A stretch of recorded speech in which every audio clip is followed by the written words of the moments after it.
Sing hati-hati, sing hati-hati. Sing hati-hati itu maksudnya saya, Ayi sama Mas Dur itu hati-hati aja sampai keliru.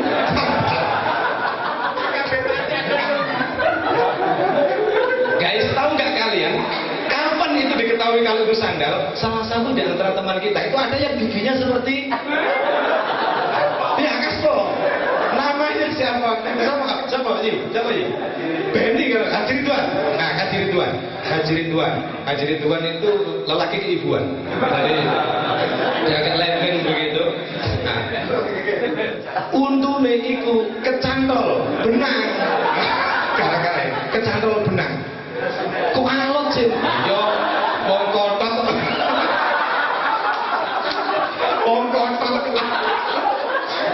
Depapa, tetep delu. Nah, benangnya wis kadung nyantol kok untu. Dadi ngekolu, benangnya nyantol kok leken. Diodot. Duh, nah kok sandal? Nah, Benny yang sekarang jadi apa? Benny itu teman saya yang sekarang jadi apa? Servis kunci sepeda motor sampean kalau merusak bawa ke Sugiyo ada servis kunci. Dia ngancam gini, mendingan aku klebu neraka tak bandrek.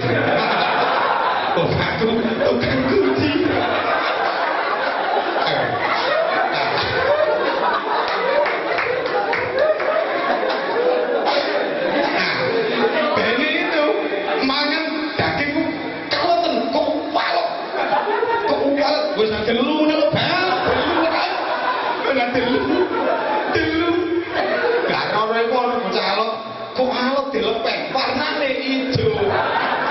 Daging kok hijau, saya sambil pergi keloyok iku sandal blok, iku sandal. Satu lagi, terakhir setelah itu doa, kenang-kenangan. Ini sebuah hal ketika saya sama Ustadz Masdur itu satu kamar, satu tangki. Dari satu kamar, cuma waktu itu memang Masdur itu memang sejak dulu keturunannya keturunan baik. Bapaknya itu mudin. Kalau saya, bapak saya itu rambutannya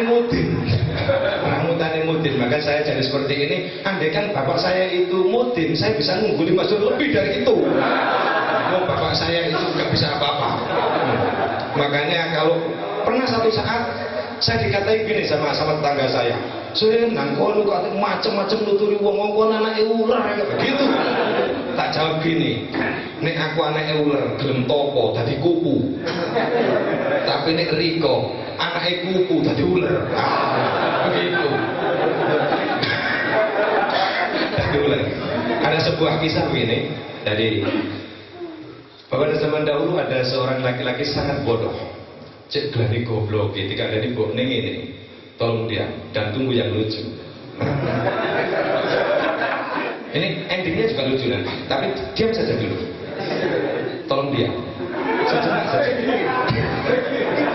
Menungsak deh, lo tuh mau soal iso. Nah, ono Joko goblok seru. Dikongkon rabi mbok nih, makan bahas rabi. Kok Joko, apa mbok? Nang rabi kok apa mbok? Rabi yo golek wong wedok sing meneng ngono lho, nak ngono. Nah, wong biyen niku nek mati iku ora dipendem. Seperti itu masih ada di Bali. Diglentengno nang wit, di bawah pohon namanya pohon kemenyan. Itu bertahun-tahun nggak akan berbau. Nah, mergone dipindah. Ono wong rabi, ono wong wedok mati. Wong mati dipacaki wayu dan dari wayu disendekno wit kemenyan. Ditakoni karo Joko jare simbo kon gelek wong wedok sing meneng. Ditakoni, "Mbak lapo kok nok kene?" Meneng ae. "Mbak, sampean lapo kok nok kene?" Meneng ae. Eling karo pesene mbokne gelek bojo sing meneng. Oh, ya cah iki berarti bakal bojoku. Digotong mulih. Mergo dipindah teko panggonane digo mulih ambune basin. Takon, "Ngomong, Mbok, aku salah bojo, aku salah bojo." "Lho tenan ta, Jon?" "Iya, Mbok, kok gelem ndi?" "Tak gelem bayar." "Mbok iku nih sinau montor." Bareng mlebu, "Masa Allah, Dok. Ngono kudu wong meneng lah, iku jenenge wong mati." ngono ku mati, Mbok. Wong nek wis basin berarti mati. Wong nek basin berarti mati, Mbok. Terus diapano, Mbok? Yo dibuat nang kali ngono lho. Cawe itu terus buat nang kali. Mari membuat cawe itu nang kali, mulai Mbok ngentut bau basin. Ingat sebuah kata dari Mbok nek, wong mati iku wong nek basin berarti mati. Mbok nek ngentut basin dhewe. Halah, Mbok, riko kok mati, Mbok. Jare Mbok nek mati digotong nang gone kali. Wah, marah kok seperti itu. Akhirnya Joko keturutan Rabi bareng malam pertama. Ini karena terjadi tadi bahas masalah Rabi. Joko bilang sama ibunya, Mbok, nah bojoku tak apa Mbok. Jok, wong ngono kok. Yo, androno bolongane nang disundep ngono. Malam pertama bojone nangis. Kita kene Mbok, lha kok nangis? Wirungku nggih sundep Mas Joko. Malam kedua bojone nangis maneh, lha kok nangis? Kupingku nggih sundep Mas Joko. Malam ketiga Joko nangis. Lah kok Joko nangis? Dicokot bojoku. Akhirnya Joko gregeten, eling karo wong nambal ban. Eling karo wong nambal ban. Iya, wong nambal ban kan ngeleki bolongan dikum nang ngene banyu. Akhirnya bojone diudoi, dilebokno jeding. Ditunggu suwi. Akhirnya metu perkutuk. Eling ini nambal ban. Mari perkutuk. Joko ngene, iki bolongane jelas. Jelas ini bolongane. Eling. Biasanya tukang ban itu terus kita kira nganggo sapu. Kita kira nganggo sapu. Cek gak ilang bolongane. Bojone dikiranya kita kira nganggo sapu. Jeret bojone. Waduh.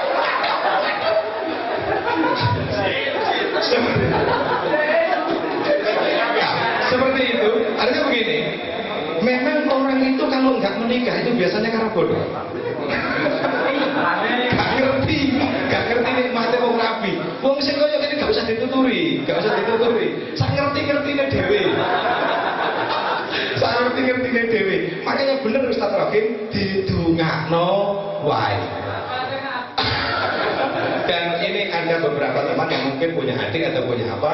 Insya Allah saya sudah gak bisa wayo, tapi ada beberapa teman yang katanya memang masjid ini potongannya istrinya 2. Jadi gini, ketika orang itu dalam alam arwah diambil oleh Allah tulang rusuknya, bila utuh cuma 1 gak pedot, berarti bojone situ. Nek pedot tadi loro, berarti bojone loro. Nek pedot tadi telu, bojone telu. Pedot tadi 4, bojone 4. Nek koyo masjid bolak-balik ngomong wayo, tapi gak wani-wani. Ini biasanya biar dipedot remek. Apa retak, cuma retak. Gak wani rabine. Walaupun tambah ombo. Assalamualaikum minkum. Wassalamualaikum warahmatullahi wabarakatuh.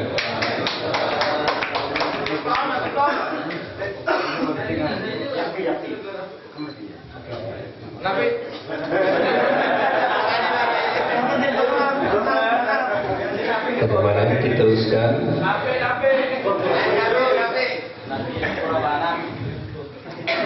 Karena mengingat waktu sudah 10:30. Sudah cukup ya? Terima kasih. Selanjutnya kita dengarkan mawaid dari Ustadzuna Ustadz Khairul Anam sekaligus beliau nanti akan membacakan doa. Kepada beliau diaturkan.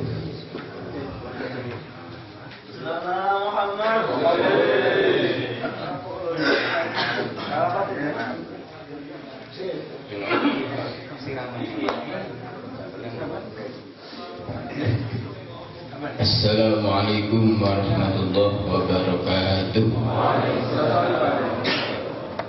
Bismillahirrahmanirrahim. Alhamdulillahirabbil alamin.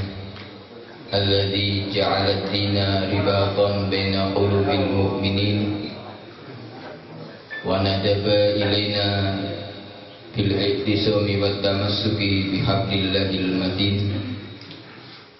Asyhadu an la ilaha illallah wahdahu la syarika lah, iyyahu na'budu wa iyyahu nasta'in.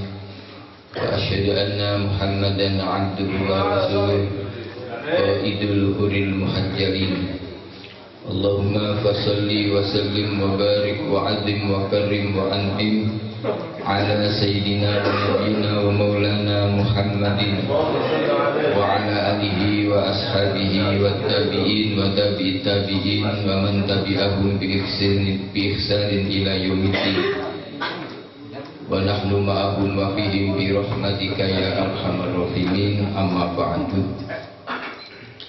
Alhamdulillah, segala puji bagi Allah yang senantiasa mempertemukan kita dalam tali ukhuwah Islamiyah.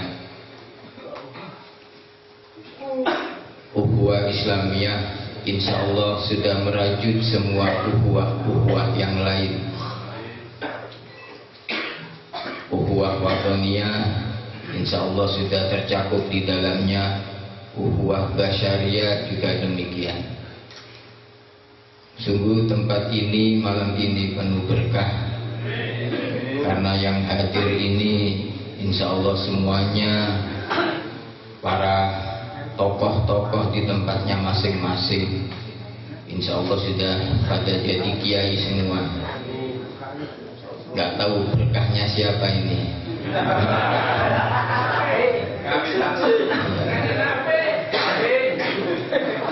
Saya ingin mengatakan kepada kalian semua, setiap kita itu punya berkah dari yang kita lakukan selama ini.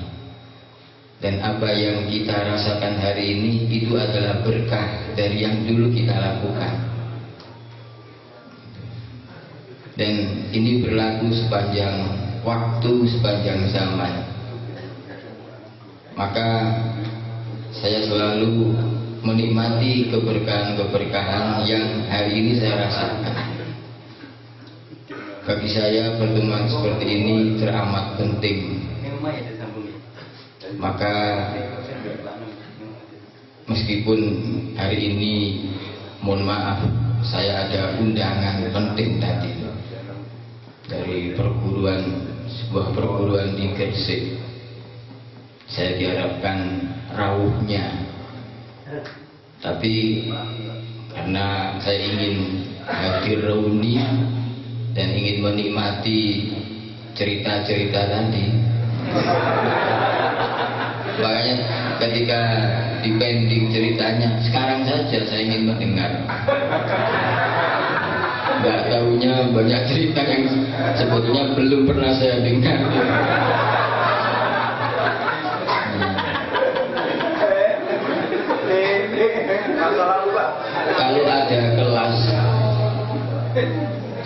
Kalau ada kelas, ini saya pikir selama ini, yang saya angen-angen selama ini, kalau ada kelas yang pinter ngomong semua, itu ya kelas ini. Kadang-kadang itu saya absen, yang mulai Majid, siapa semuanya itu saya absen semua, pinter ngomong semua itu. Kalau ada kelas yang sering saya ribut, ya kelas ini. Ya, mulai dari mijet nanti itu ya, sampai rokan itu ya, rokan itu.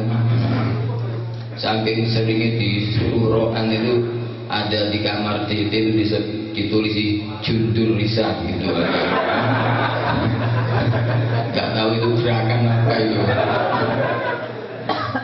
Nah, karena hal-hal seperti itu ternyata membawa kita pada satu penguatan ukhuwah yang semakin kental, semakin dalam. Dan hari ini sangat antusias sekali yang hadir, lebih banyak dari kebiasaan sekolah kita waktu di sekolah itu ya. Absennya itu masih saya simpan itu. Ternyata lebih banyak reuninya yang hadir daripada sekolah. Tadinya mau saya bawa tapi kelupaan itu. Dan ternyata benar dawuhnya Mbah Yai kita itu ya, bahwa di pondok itu cerminan saat kita nanti di masyarakat. Tapi di balik cerminan itu ada rahasia-rahasia yang tidak bisa diungkap secara fisik, tapi bisa dirasakan secara metafisik. Siapa sangka Naim yang dulu gitu sekarang kan gitu. Banyak itu Muhsin ya. Dan semuanya saya kira seperti itu. Saya bisa sebut satu-satu karena saya punya cerita tentang Anda person-personnya. Ada yang saya suruh maknani kitab Asbabun Nuzul. Waktu itu ngaji sama Kiai Abu Amar Anwar. Khairuman itu, Khairuman. Baru ketemu sekarang ini dari Dubai. Sekarang. Dan alhamdulillah semua kita punya kenangan masing-masing, dan itu karena dahulu kelihatannya lillahi ta'ala ya. Alhamdulillah manfaatnya buahnya bisa dirasakan sekarang. Seperti Nursan itu ngakoni riyen iki barokah mijetin jenengan Ustaz. Tapi kok mijetin sih makanya tadi itu Mas Dur saya datang bukan menggigil. Napa mangke diwijeti lah. Saya bilang sama teman-teman, memang saya tidak punya hiburan. Ya, santri tua itu hiburannya apa sih gitu loh. Mau keluar ya suka, mau lihat TV kok kumpulan santri nom-nom ya gak pantas itu ya. Ya, seperti itu. Itu sekedar intermezzo. Yang lebih penting dari pertemuan ini adalah dawuhnya Mbah Yai kita waktu masih di pondok dulu. Kita pernah mengadakan reuni asatid. Kita undang semua asatid yang sepuh-sepuh. Waktu itu ketua panitianya itu Ustadz Dina, Ustadz Haji Abu Amar Anwar. Kami sekretarisnya. Maaf, ketuanya itu Ustadz Abdul Salam, sekretarisnya itu Ustadz Abu Amar Anwar. Tapi dalam sambutannya beliau mengatakan kita ini hanya panitia-panitiaan, sebetulnya yang ngerjain ya ini saya ya. Waktu itu disebut nama.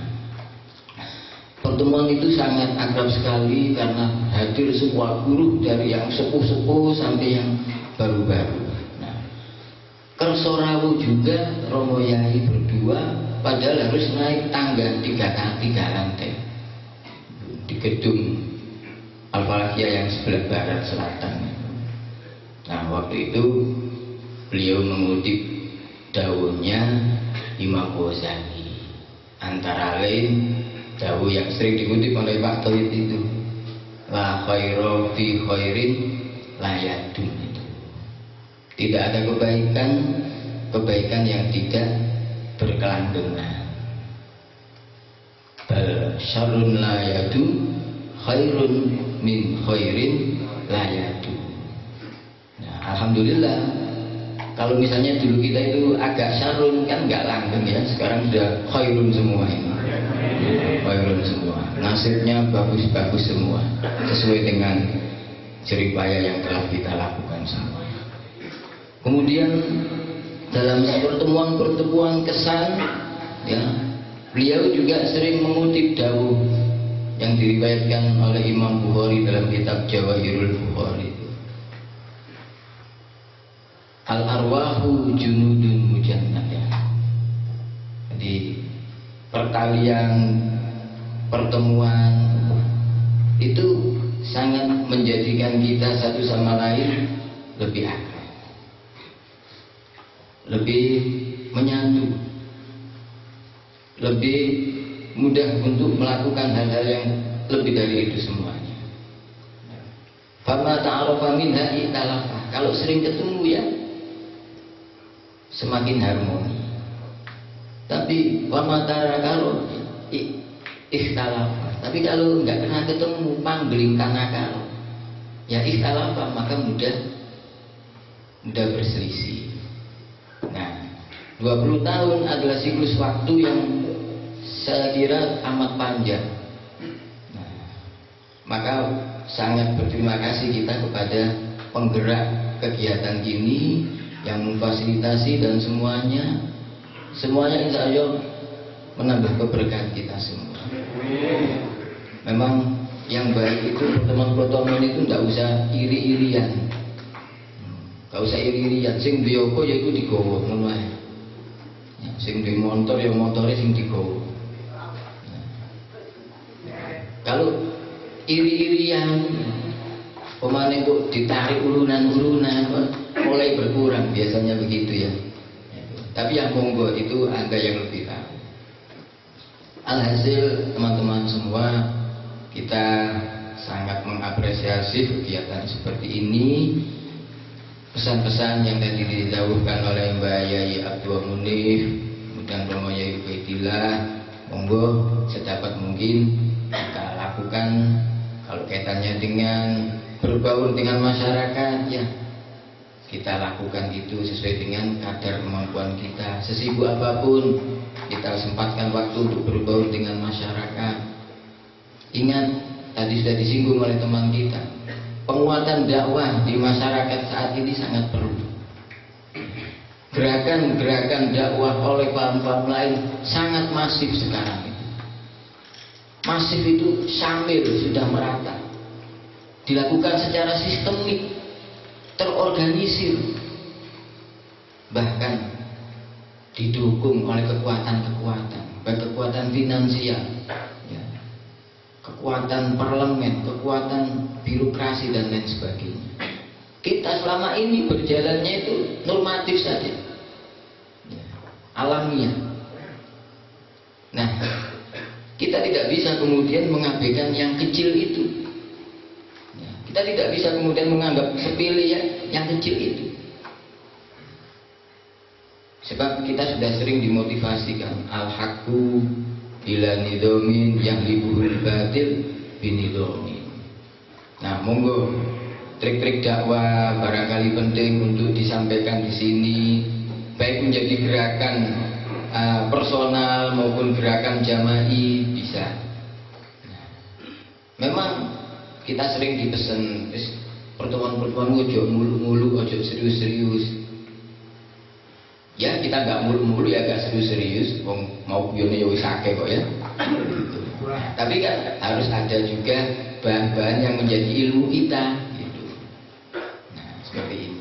Jadi dakwah sekarang ini amat ditunggu-tunggu, dari penampilan, dari kemunculan, dari peran santri-santri. Dan rupanya di tengah-tengah masifnya dakwah oleh paham orang lain itu, masyarakat juga sudah mulai selektif, sudah mulai jenuh dan bosan. Rupanya mereka ingin kembali melirik santri-santri yang notabene ini, seperti kita-kita ini.